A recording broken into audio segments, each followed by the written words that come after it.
Tom here, and before I go any further with this video, I got an important update with this car. So a couple videos ago, I was talking about the possibility of getting either an X-pipe or an H-pipe for this car.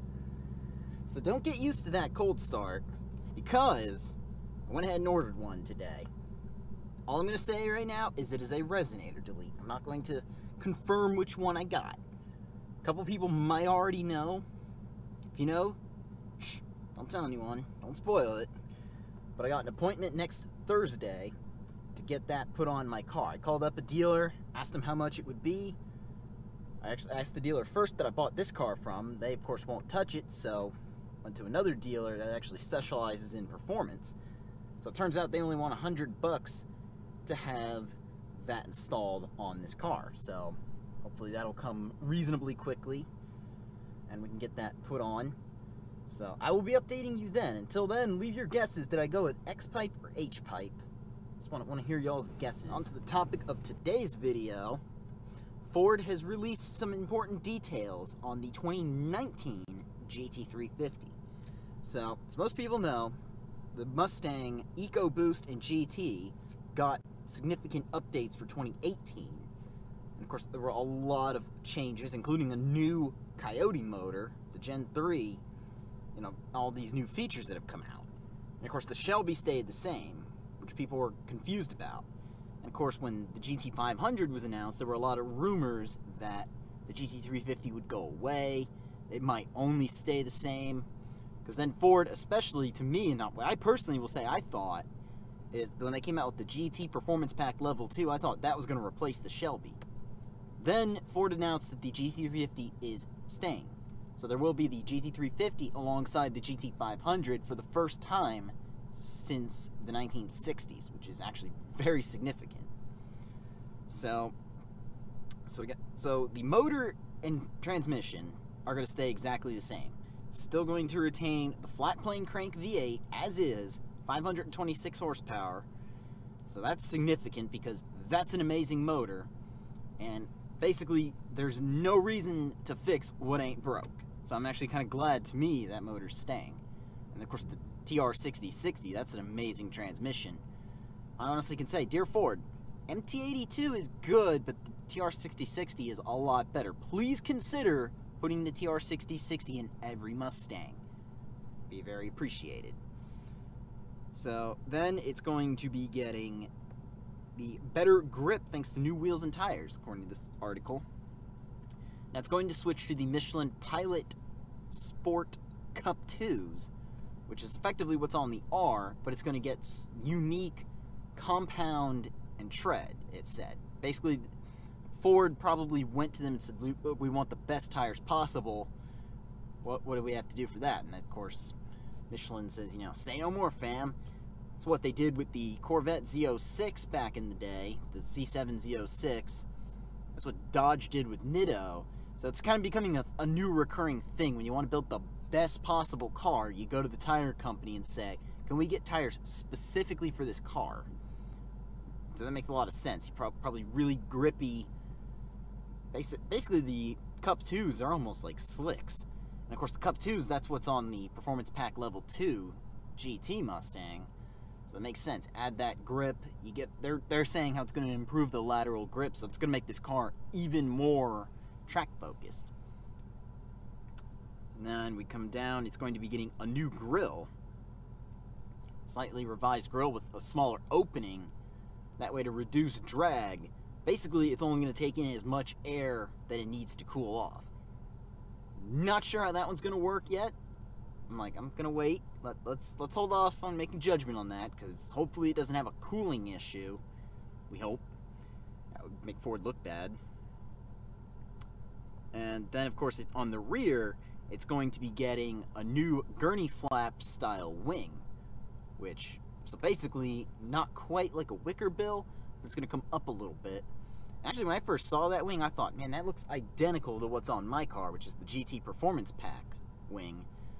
Now, I look closer, no, it's not the exact same, but it looks like it's similar. Ford's definitely kind of having a similar design where you got air to pass under it and over it.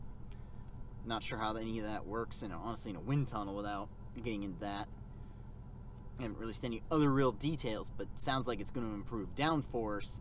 And as most people might know about gurney flaps increase downforce without really increasing drag all that much. So that's very significant. Currently, the base price is around $55,000-ish. So they're saying the 2019 will start at $61,000. And of course, that's before markups. We don't know exactly what it's going to have in markups, because I honestly can say it's probably going to be like the current one, where you're going to be lucky to get this car for under $100,000. And they haven't really said anything about the interior, other than it's possibly going to be the same. Although my big thing is, I personally believe this car is going to get the digital dash. I personally think they're going to go ahead and put that on the Shelby, just because it's, one of those big disappointments with the 18 GT350 is that you could get it on the GT and the EcoBoost, but you couldn't get it on a Shelby. If it doesn't come standard, I think it'll definitely be an option. And the other big one is they have mentioned that it is getting revised traction control and ABS tuning, and also MagneRide. So the tuning is changing.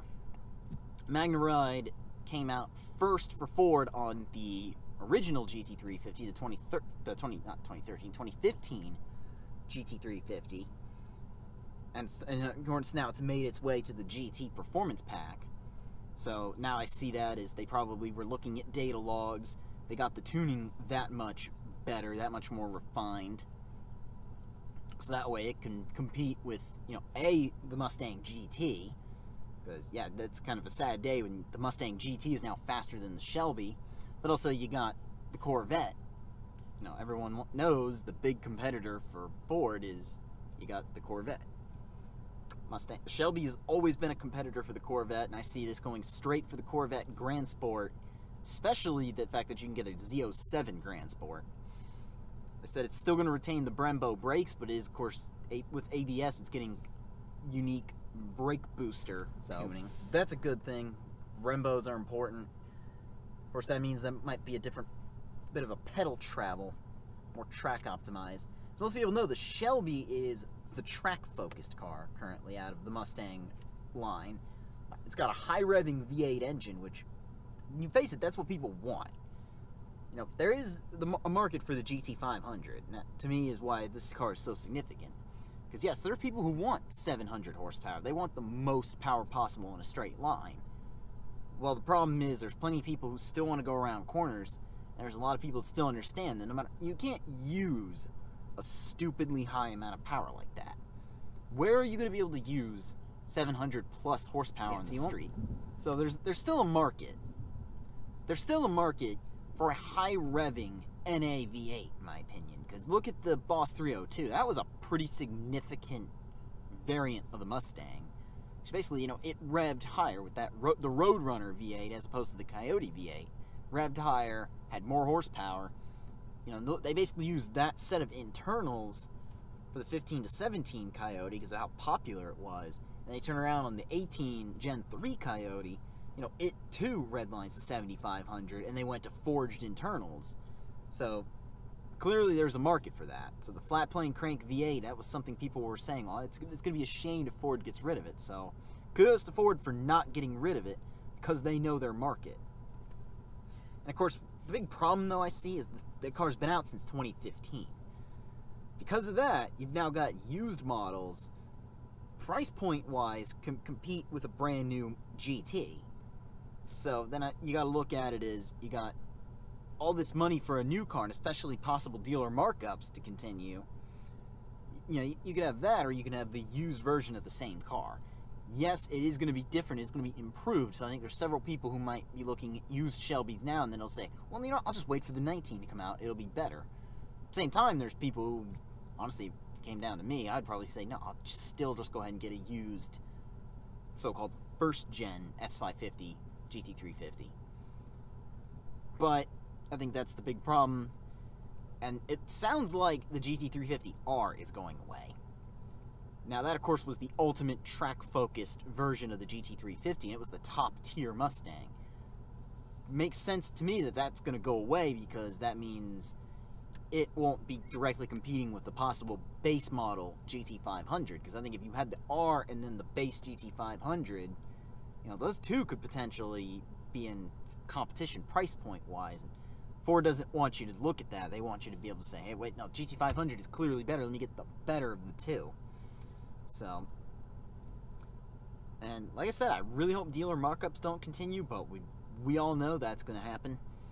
So, basically, I think this car is pretty significant, and I can't wait to check one out in person. If that spoiler is of a reasonable price, you know, that might even end up on the back of my car. So that's actually, when I got this car, I actually wanted to get the current GT350 track pack spoiler, not the R spoiler. That's what I really wanted for my car. Of course, but then I finally saw this car in person. It was like, you know, I really love the GT Performance Pack wing. But we'll all have to see. I can tell you all with confidence, my next Mustang, not necessarily my next car, but my next Mustang for sure is going to be a Shelby, since I already own a GT. So anyway, let me know in the comments section below what you all think of this new GT350. Do you think this is some worthy improvements, or do you think that Ford's wasting their time improving an already old design car? If you like this video, go ahead and leave a thumbs up. If you're stopping in for the first time, go ahead and subscribe. Got Cars and Coffee video coming, and like I said, we got the resonator delete coming for this car. Not gonna say which one it is going to be, but again, it's gonna be a resonator delete, so this car is gonna get a little bit louder. But anyway, take care, have a good day.